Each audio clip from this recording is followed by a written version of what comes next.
There's a type of mistake that follows a man for decades without him realizing it. It's not a mistake of logic, nor of lack of information. It's a much deeper mistake. The mistake of believing he is wise simply because he has lived a lot, while in reality he continues to react like a young man who never learned to think before acting. Modern life is full of people like that. People who confuse experience with maturity, age with lucidity, living with wisdom. People who believe that the fact that they have been through a lot automatically makes them more prepared, when in reality it only makes them faster at repeating old patterns. The truth is harsh. Most human beings don't think, they only react. They don't choose, they only respond to impulse. They don't decide, they only follow the strongest emotion of the moment. And someone who lives like that may even seem confident, decisive and intense, but inside they are adrift, without direction, without depth, without an axis. Marcus Aurelius said that most of what we call choice is just reflection. It's painful to admit, but it's true. Much of what you've done, what you've decided, what you've said, what you've regretted, was just reaction. And that's exactly what destroys a life in silence. Acting on autopilot, speaking before thinking, hurting without intention, regretting too late, making impulsive decisions that carry long consequences, building and destroying relationships in a single gesture, spending money to numb a void, saying yes when you should say no, saying no when you should have said yes, confusing emotion with truth, impulse with inner voice, fear with direction. But there is a way out of this cycle, a real, practical, human way, a way that the Stoics called inner law. It's when wisdom ceases to be a beautiful theory, a phrase from a book, a thought you repeat, and becomes a way of life, an axis, a north, a principle, something that guides you even when no one is watching. Something that grows inside you to the point where acting correctly ceases to be an effort and becomes natural. And that's what you're going to understand in this video. Today, you're going to see how a man stops being driven by impulse and starts being guided by real wisdom. You're going to see how someone goes from the instinctive mind, which responds without thinking, to the mind that pauses, thinks, and chooses. You're going to observe the moment when the person starts to understand their internal causes, develops principles, becomes coherent, and finally reaches the rarest stage of all, that of the mind that lives under its own law. And I want you to stay with me until the end, because each level of this journey reveals a piece of your own story that you may not have noticed yet. In some part, you will recognize yourself. In another, you will see yourself, and in another, you will realize who you need to become. This script is not just a text, it's a mirror, a path, a reconstruction. Before we continue, do one simple thing. If this subject speaks to you, if you feel that you have reacted more than you should have, if you realize that many of your decisions did not come from reason, but from emotion, subscribe to the channel.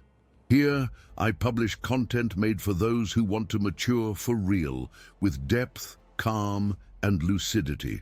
And tell me in the comments your city and your age. This way, I understand who is walking with me on this journey of awareness and clarity. Now take a deep breath. Open up some space within yourself. Wisdom doesn't live in haste. It enters slowly, as if asking permission. Let's walk together.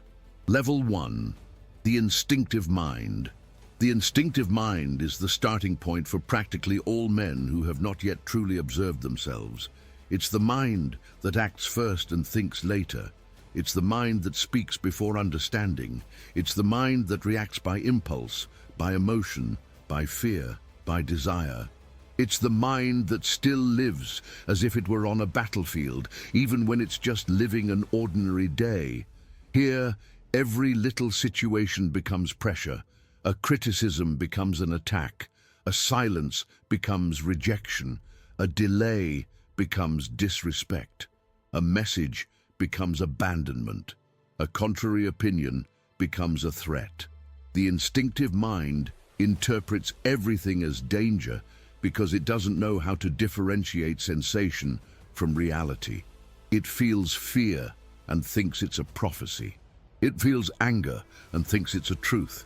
It feels desire and thinks it's a good idea. It's here that many lives are lost.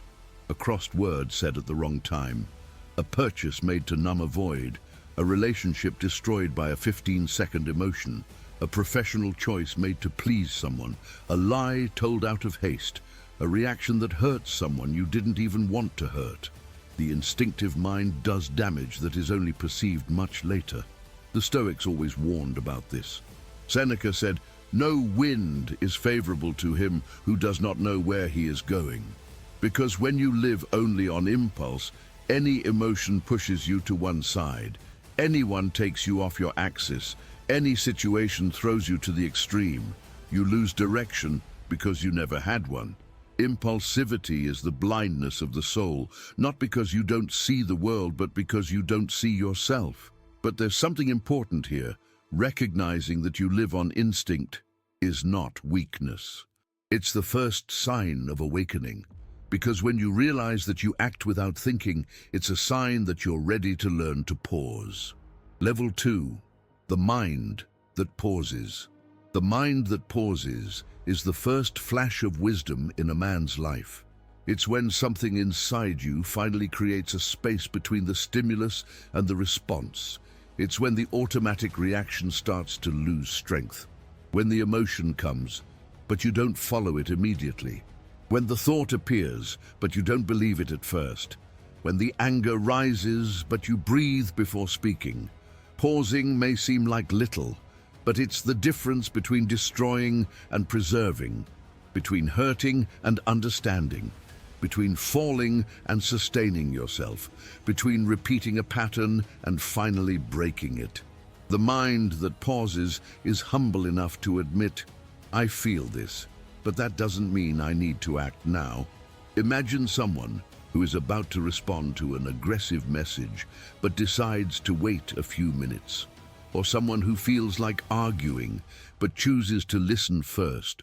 Or someone who feels an immediate desire to make an impulsive purchase, but takes a step back and asks, why? What is this trying to fill? The pause doesn't eliminate the emotion, it just prevents the emotion from controlling you. It's as if you were driving at high speed and, for the first time, stepped on the brake. For the first time, you realize that there is choice, that there is analysis, that there is space, that there is awareness. And it's in this small interval that discernment is born. Without pause, there is no wisdom, because wisdom is not knowing what to do, it's knowing when to do it. It's not thinking a lot, it's thinking before. It's not acting fast, it's acting right. The question that arises at this level is powerful. How many bad decisions would I have avoided if I had breathed 3 seconds more? The answer is usually painful, but liberating. And it's this pain that pushes you to the next level, the level of understanding. Level 3, the mind that understands causes. The mind that understands causes is the stage in which you begin to see not only what you feel, but why you feel it.